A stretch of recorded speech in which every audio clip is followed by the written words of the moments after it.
From the moment we landed in Slovenia, I knew I was going to love it.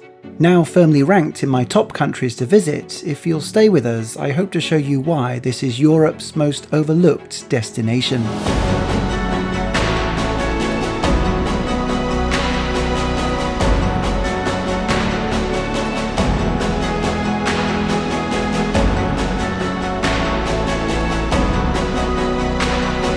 12 times smaller than the UK, our 6 days on the road barely used half a tank of petrol, but still packed the most variety we've experienced in one single trip. We began in Ljubljana, a perfect welcome for river walks, castles and hospitality, before moving on to Lake Bled, a picture-perfect view that surprisingly matches the hype. But moving beyond the country's most visited locations, there is so much more. So how about some alternative lakes for the much less travelled? Mountain resorts with some top-class relaxation, adrenaline hotspots for some spills and thrills, a wide range of accessible hikes, a perfect stay in the middle of Slovenia's wine country, yet another surprise, a history-making underground train, because why not at this point, and then finishing it all with Piran, a medieval seaside town turned tourist paradise. If you're new here, then welcome. We make travel movies from around the world, hoping you might just find your next holiday inspiration. This is Suitcase Monkey, spending one packed but peaceful week in Slovenia.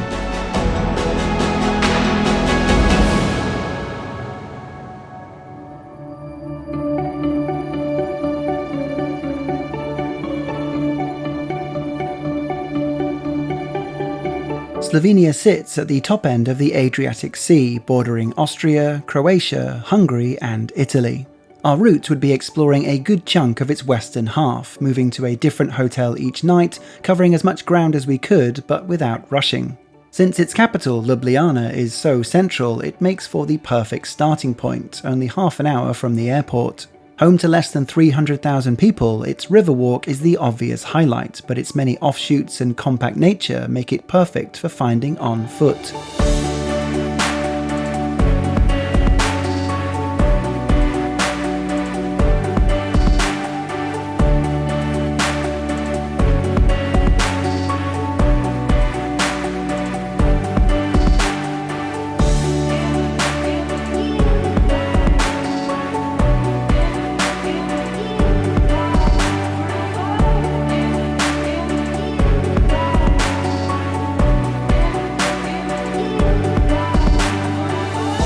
But whilst walking anywhere in the city, it's impossible to miss its most dominant centrepiece, and it was our first stop. Dating back to the 11th century, Ljubljana Castle is worth a visit, as highlighted by my impressive drone shots. Yeah, this is just my phone, sorry, I don't have a drone. The castle can either be reached by a short but steep 10-minute walk, or a 2-minute ride on the funicular. All the castle's exteriors are free to roam, and there is enough here without needing to pay for entry. If you do want more though, or at least you want to justify why you almost had a heart attack walking up here in the first place, the cost for full access ultimately worked for us, despite feeling a little on the pricey side. Narrated through a Nokia 3310, this offers more understanding of what exactly you're walking through, not just walking around the castle itself, but also exhibitions adding context. But the surprising highlight was this 12-minute 4D short film, since it best portrayed what life was actually like here. Of course, this means there's the obligatory 3D glasses, which, much like a contraceptive, you know they help to make the occasion, but you still feel such a fool for putting them on.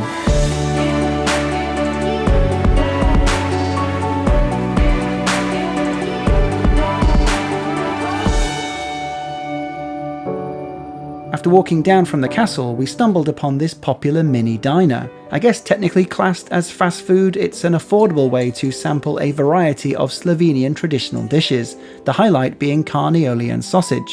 From what it lacked in presentation, it more than made up for with its juicy taste, and the fresh bread, mustard and horseradish was a perfect pairing. Also on the menu is strukli, rolled dumplings either served sweet or savoury, and ricet, a hot barley Slovenian stew. All worked well together, but throughout this trip, the carnioli sausage became the dish I'd reorder the most.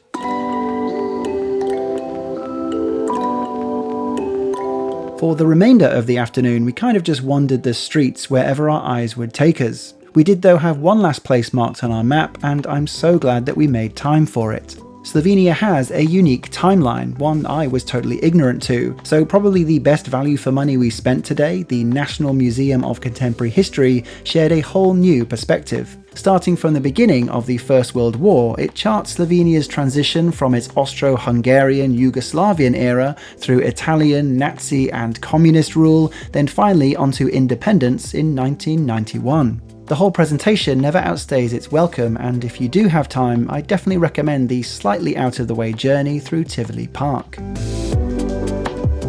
For accommodation, we were just a 10-minute walk from the city centre in this quaint IKEA-inspired kitchenette studio. Costing €96 a night, this is on the lower end of what you can expect to pay for a well-rated central stay in Ljubljana. All hotels, attractions and restaurants shown in this video are directly linked via the description below or single QR code, and should help anyone planning a similar trip. And so this would mark the end of our first day in Slovenia, but we still had no idea how much we were only just getting started.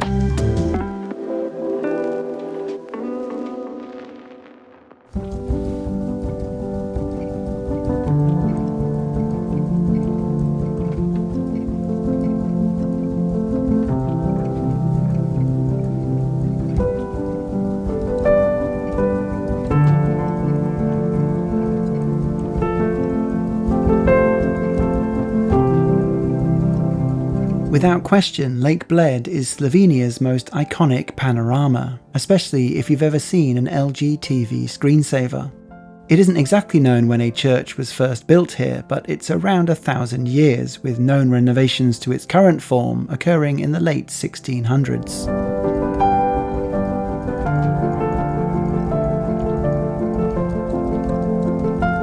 Just watching the world go by from various locations was magical, especially on the more remote western side, and this peace and quiet is what I'll remember. The most popular way to reach the island is by taking a pletna. These wooden boats are as linked to Bled as gondolas are to Venice and will cost around €15 return. Unfortunately, they'd only take passengers once they were full, and after 1 hour of enjoying this view waiting, they never were. I'll likely be doing a follow-on Slovenia travel tips video covering more practical details on visiting Bled, Ljubljana and beyond, and I'll link that video guide at the end once it's complete.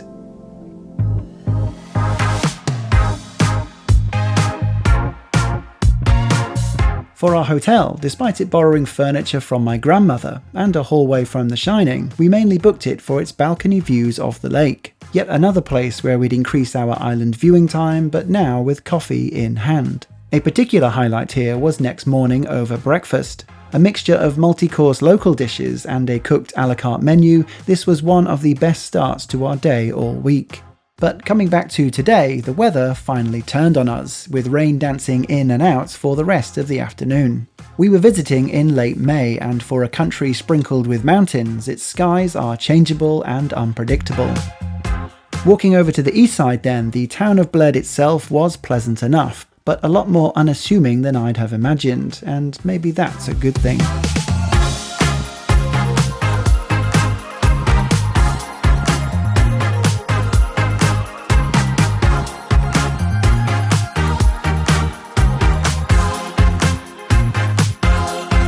After some more impressive drone videography, we just had to make a lakeside stop to the Park Cafe.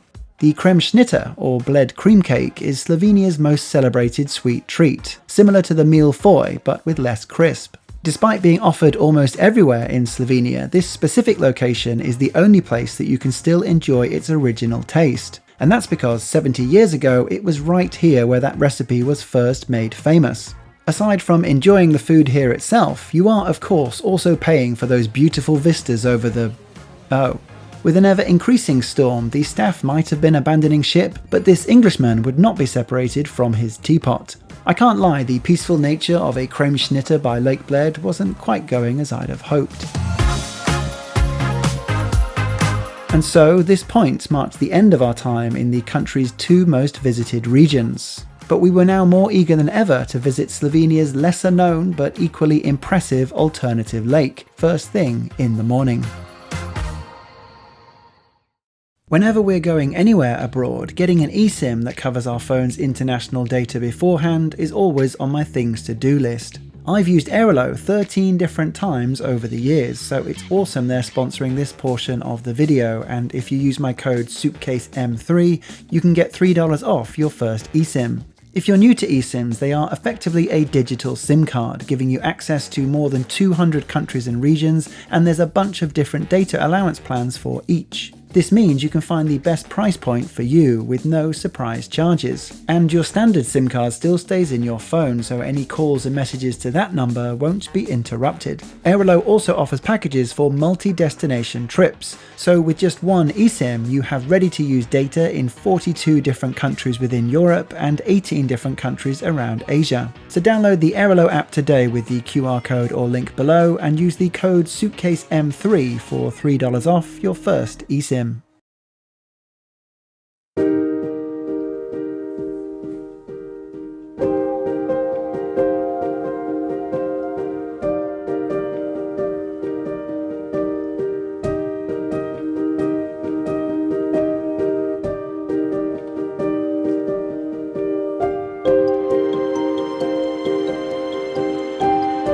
Our next 2 days would be in and around Triglav National Park, the only national park in the country. Marking the southeastern endpoint for the Alps mountain range, Triglav is a paradise for nature lovers, hikers and mountain towns. We began at Lake Bohinj, Slovenia's largest lake and arguably most impressive.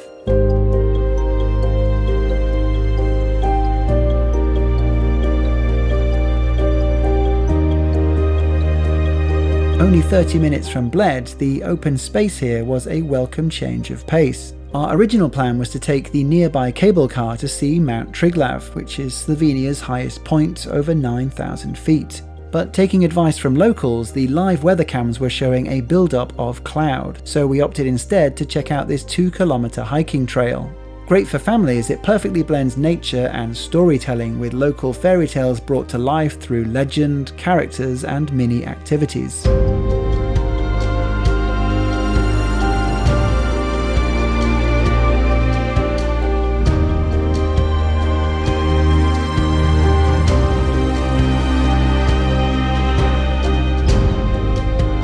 But as the skies opened up for us once again, we found more signs of life back on the eastern side where we started.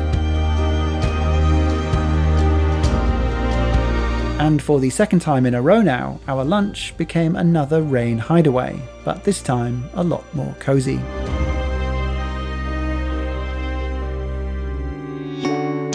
Only 1 hour away by car, we next arrived at what turned out to be our second best hotel stay. Sitting on the edge of the Julian Alps and Triglav National Park, this was another balcony room view. But there was even more to like here. For one, the room had underfloor heating, which always makes my toes happy. The dining area featured an open-plan kitchen and turned out to be a Michelin bib restaurant. So not only was breakfast yet another culinary treat, but we ended up staying in for dinner and it became one of our best. But it was the bizarrely empty wellness centre that really made me feel at ease. With a chill room directly facing the Julian Alps, the mix and match of traditional sauna, relax, steam room, relax, infrared sauna, relax, a cold bucket shower to make me feel all macho, and then finish with Vogue to, readdress the balance. Just a short drive away, Kranjska Gora is an alpine ski town, and since we were out of season, this obviously isn't a must visit, but it was still nice to get acquainted with our new neighbours.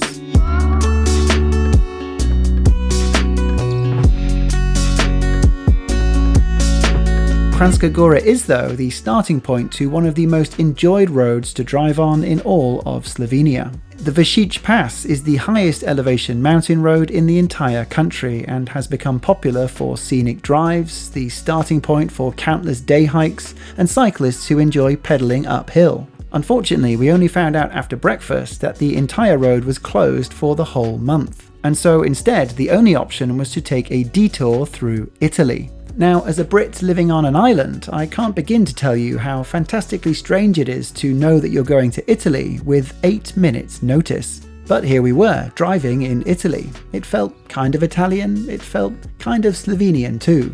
Although driving on Luigi Cadorna very much gave the game away.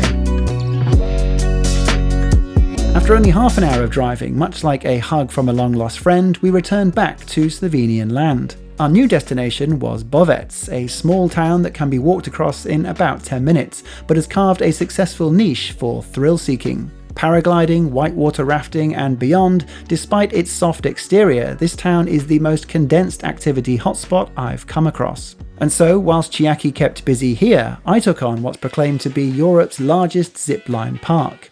Rising 200 metres above the Učija Valley, 10 different wires took us across 4.5 kilometres of beautiful landscape. I say us because at this exact point I bumped into some fellow Suitcase Monkey subscribers, or as they called me, oh look, it's hello Mr. Bear. And so, with some filming from their kind help, we were ready to trust our lives onto a single hook.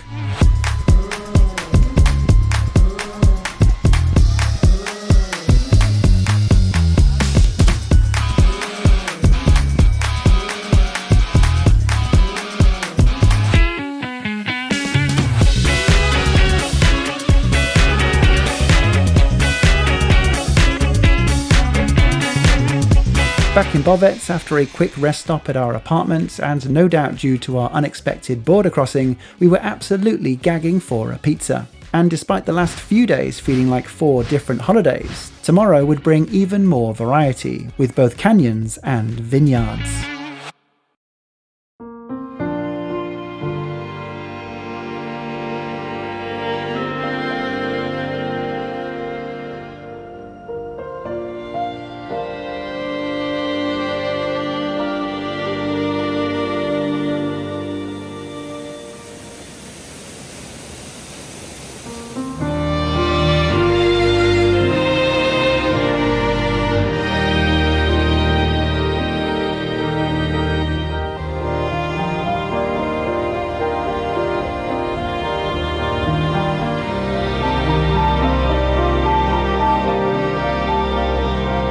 The Soca River runs 138 kilometres along much of Slovenia's western border, starting high up in the Julian Alps. Its distinct emerald hue and numerous easy access points make it pretty much unmissable. As we continued moving further south, with Bovec only 30 minutes behind us, the rockier mountains of yesterday were slowly making way for the green hills of upcoming wine country. But before that reward of a cool glass of grapes, Triglav National Park still had one more thing.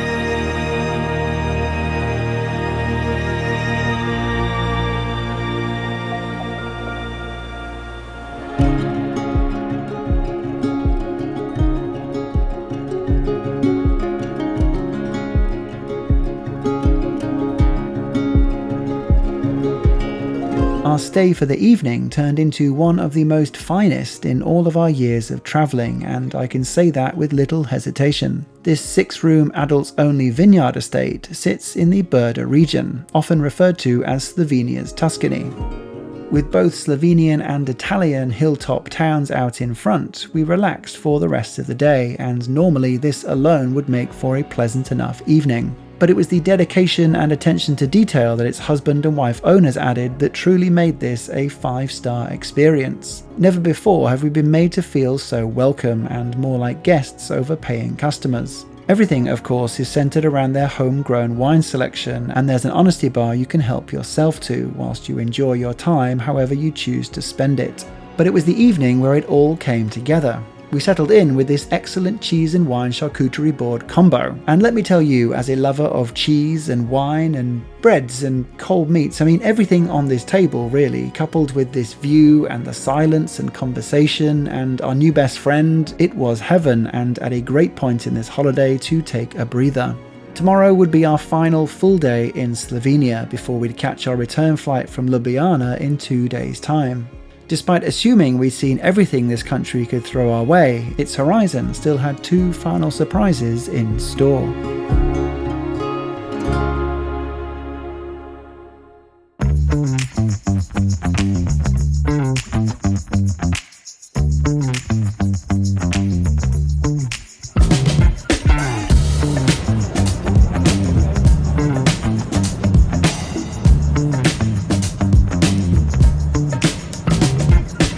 Opened in 1872, this is the world's first underground cave railway. With almost 4 kilometers of track, it acts as the grand entry point for Postojna Cave, a massive network of passages, tunnels, and an ancient gift shop. Although its arrival may grab the headlines, it's the 120 meters deep, 24-kilometer cave system that makes up the majority of time for any visit.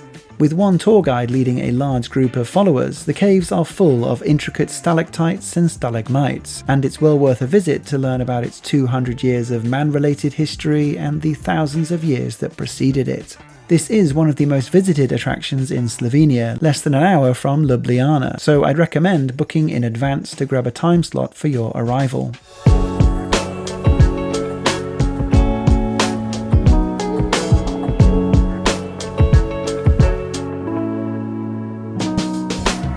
With Slovenia only holding 42 kilometers of coastline, Piran is its most popular. This historic port town is a mixture of medieval, Venetian and Mediterranean, and is simply a joy to get lost within its many streets.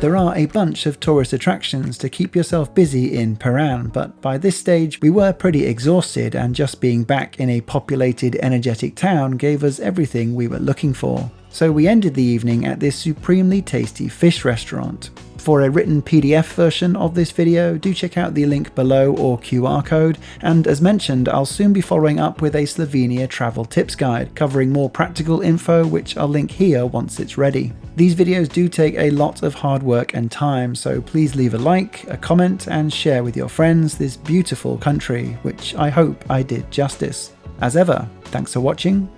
Suitcase Monkey.